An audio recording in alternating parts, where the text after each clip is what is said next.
doesn't make any sense at all to me. Maybe there's some reason that I don't see, but it sure seems kind of funny, to have this huge brain, and then we act like a bunch of monkeys, to put it the way the academics want us to think about ourselves, watching our TVs. Yeah. A lot of suspicious things going on that when you talk about these incredibly miraculous people, this is what we all are really like, I would say, like you were bringing out. Yeah. Hey, let's shift over to chakras, because you're very familiar with that. I'm not so much, so take it away. Okay, yeah, it looks like we got an instant message from someone on that. And, yeah, the chakra system that's an Eastern philosophy course is that's what I used to teach in the universities, and it's one of my big backgrounds. I've been a Buddhist. I believe in Yahweh and so forth, but I've been really a strict Buddhist since the early 90s. And the chakra system then comes right in there. And so it's basically they're usually described as these energy points or foci. One's in your groin area, one's around your stomach, and one's at your heart and your head and so forth. And I have just come out and started to believe that these are physiological in their origin. And the reason is because I forgot the name of it right now. Man, I wish I remembered it. See, there you go. It's on the tip of my tongue. It's in my consciousness, but I can't remember. So there's another interesting case of that.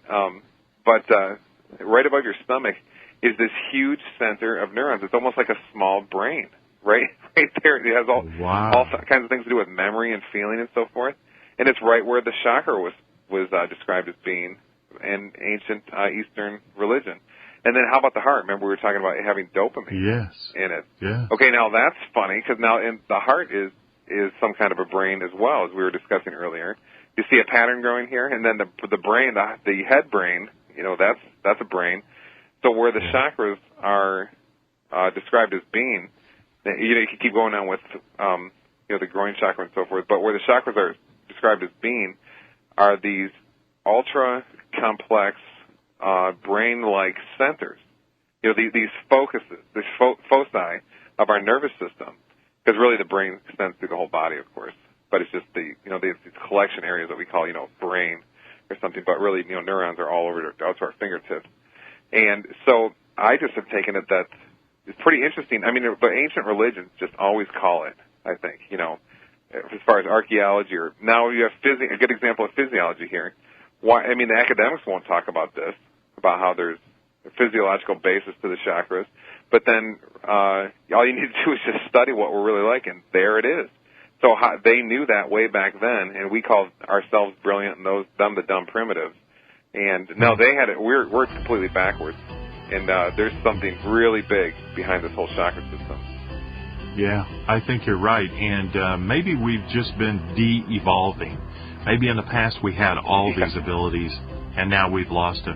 Going to take a break.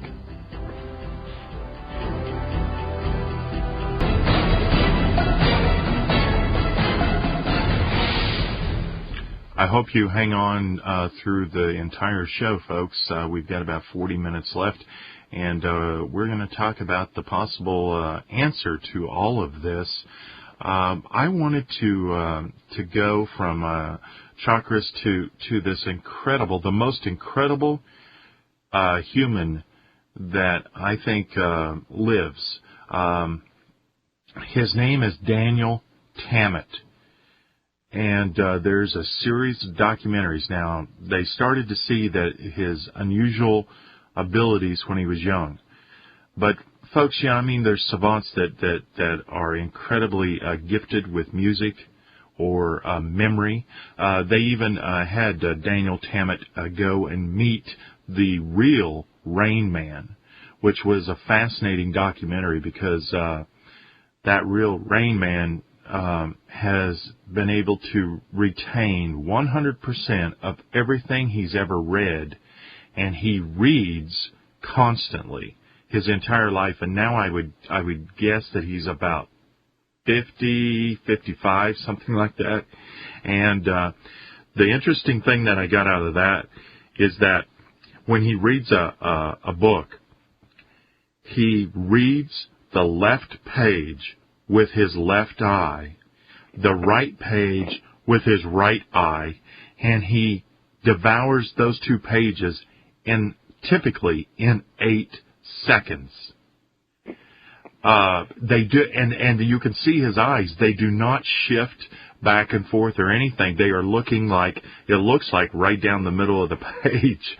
And how in the world is that possible? But that's not the most incredible human yet.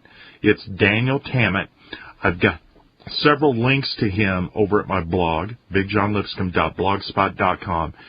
Do yourself a favor and see what we're capable of.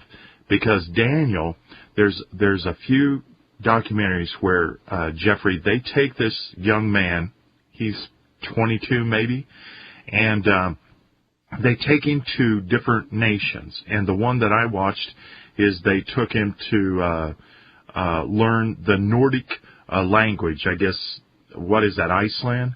They speak Nordic or something like that. And so anyway, they drop him off there for 1 week, and he has never seen the language, heard it, read it, nothing. And he works with one language expert, linguist, and they just kind of mill around cafes and stuff, and he interacts with people.